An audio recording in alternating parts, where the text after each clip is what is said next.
علیہ وسلم۔ حضرت امام بوصیری نے نبی علیہ الصلوۃ والسلام کی تشریف آوری پر بھی ایک فصل باندھی، اور حضور جب لامکان پر تشریف لے گئے تو اس کے لیے بھی ایک فصل باندھی قصیدہ بردہ شریف میں۔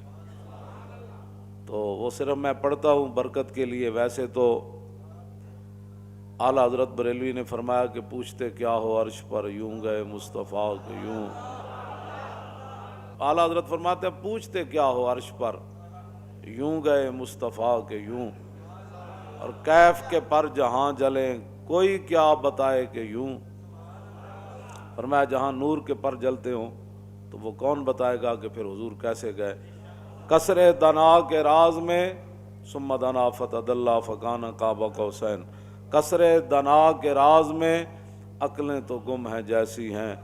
روح قدس سے پوچھئے تم نے بھی کچھ سنا کہ یوں۔ تو رسول اللہ کی شان وراء الورا ہے، تو امام بوصیری نے کیا بات کر دی، یا خیر من یمم العافون ساحتہ سایم وفوق متون العین کالرسم، ومن هو الآیۃ الکبریٰ لمعتبر ومن هو النعمۃ العظمیٰ لمغتنم، سرایت من حرم لیلا الی حرم کما سر البدر فی داج من الظلم، وبت ترقى الی ان نلت منزلۃ من قاب قوسین لم تدرک ولم ترمی، وقدمتك جمیع الانبیاء بها والرسل تقدیم مخدوم علی خدمی، وانت تخرق السبع طباق بهم في موكب كنت فيه صاحب العلم، حتى اذا لم تدع شاوا لمستبق من الذنوب ولا مرقا لمستنم،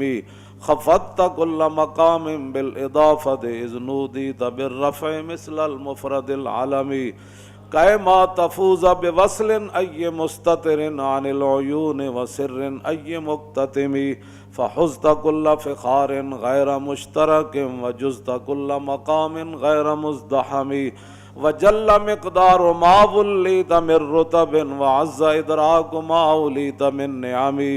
بشرى لنا معشر الاسلام ان لنا من العناية ركنا غير منهدم، لما دعا الله داعينا لطاعته بأكرم الرسل كنا أكرم الأمم، مولاي صل وسلم دائما ابدا۔ امام بوصیری فرماتے ہیں رسول اللہ جہاں تک گئے نا، آج تک کسی کے خیال میں بھی وہ جگہ نہیں آئی۔ وَبِتَّ تَرْقَى إِلَىٰ نِلْتَ مَنْزِلَةً، حضور اس مقام پر تشریف لے گئے جہاں آج تک کسی کو خیال بھی نہیں آیا، اس واسطے، اور نہ کسی نے اس مقام کا ارادہ کیا، بس اتنی بات ہے۔ بدو گفت سالار بیت الحرام، اے حامل وحی برتر پرام، جو در دوستی مخلصم یافتی عنانم ز صحبت چرات آفتی۔ جب رسول اللہ جو ہے وہ آگے تشریف لے گئے نا تو جبریل کو فرمایا جبریل بدو گفت سالار بیت الحرام، اے حامل وحی برتر پرام، جو در دوستی مخلصم یافتی انانم ز صحبت چرات آفتی۔ فرمایا تو نے مجھے دوستی میں مخلص نہیں پایا جبریل، جہاں تم کہتے رہے میں جاتا رہا، اب میں کہتا ہوں آگے چلیے۔ اگر یکسر منہ برتر پرم فروغ تجلا بسوزت پرم، بس اتنی بات عرض کی حضور۔ آپ فرماتے ہیں میں آگے چلوں، میں تو ایک بال برابر بھی آگے ہوا تو میں تو جل جاؤں گا، تو پھر حضور کہاں تشریف لے گئے؟ اے مولویاں پھر جھگڑے کتوں کڈے نور بشر دے، ہاں جی، نور تو پھر رک گئے، پھر آگے کون گئے؟ اسی لیے حضور نے فرمایا کہ میری حقیقت میرے رب کے سوا پھر کوئی نہیں جانتا۔ بس اتنی بات ہے، اور کوئی مسئلہ نہیں ہے۔ جتنا بھی کوئی حضور کا مقام مرتبہ بیان کرے گا اپنے خیال کے مطابق، حالانکہ حضور کی شان اس سے آگے ہے۔ داتا صاحب کشف المعجوب میں لکھتے ہیں بات تو یہ ہے احسان مندی کی، فرمایا کہ جس مقام پر رسول اللہ تشریف لے گئے تھے معراج والی رات، اگر گناہگار امت کا خیال نہ ہوتا تو حضور نے واپس نہیں آنا تھا۔ اس واسطے رسول اللہ کی شان وراء الورا ہے، اور ہمارے بزرگوں نے وہ باتیں بیان کی ہیں جو جن کا میں نے ترجمہ بھی ابھی نہیں کیا، تو آپ ویسے سبحان اللہ کر رہے ہیں، اگر ترجمہ ہو جائے تو حضور کی شان وراء الورا ہے، صرف جہاں بھی بیٹھے حضور کی شانیں بیان کریں۔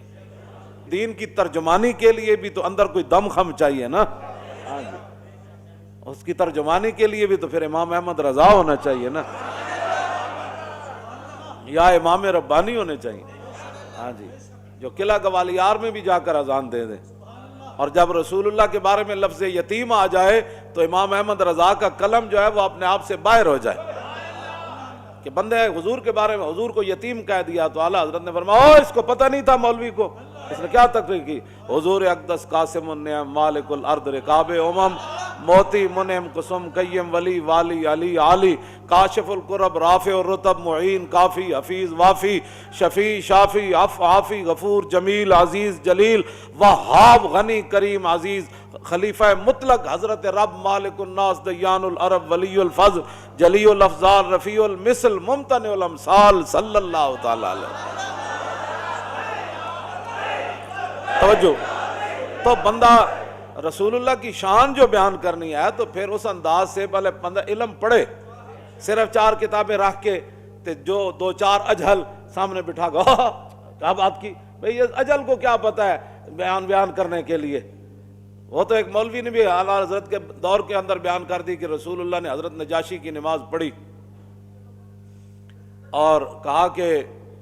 اس حدیث سے ثابت ہوتا ہے، اس نے بخاری شریف کی شرح لکھی اور اس نے لکھا کہ حضور نے مدینہ منورہ میں حضرت نجاشی کی نماز جنازہ پڑھی،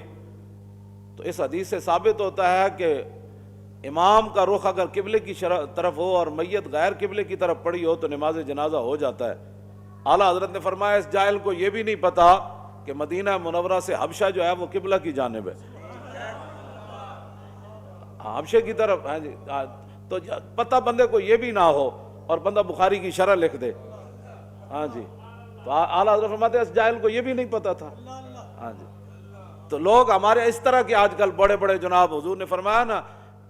یکون فی آخر الزمان دجالون کذابون یاتونکم من الاحادیث ما لم تسمعوا انتم ولا آباؤکم فایاکم وایاہم لا یدلونکم ولا یفتنونکم۔ حضور نے فرمایا ایک وقت آئے گا میں آخری زمانے میں بڑے بڑے فریبیے پیدا ہوں گے،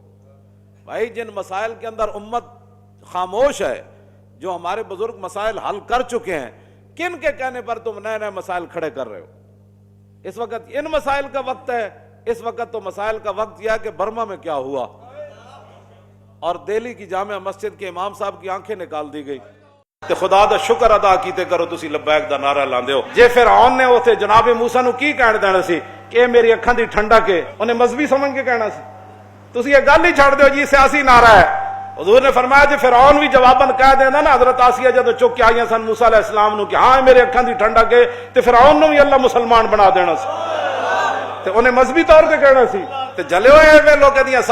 سیاسی نعرہ ہے، انہیں کہا بھاویں سیاسی لیکن لبیک یا رسول یا ایھا الذین آمنوا اذا نودی للصلاۃ من یوم الجمعۃ فاسعوا الی ذکر اللہ۔ اے ایمان والو جب اذان جمعہ ہو جائے تو پھر دوڑو جمعے کی طرف۔ حضور نے فرمایا جو مسلمان ہے نا ومن کان یؤمن باللہ والیوم الاخر، جو اللہ اور قیامت پر ایمان رکھتا ہے وہ کیا کرے؟ فرمایا جمعے سے کبھی بھی پیچھے نہ رہے، اس پر فرض ہے جمعہ۔ فرمایا جڑا جمعے دی کوتاہی کرے گا پھر اللہ کے ساتھ اس کا کوئی تعلق نہیں، اللہ اس سے بے نیاز ہے، جمعے سے پیچھے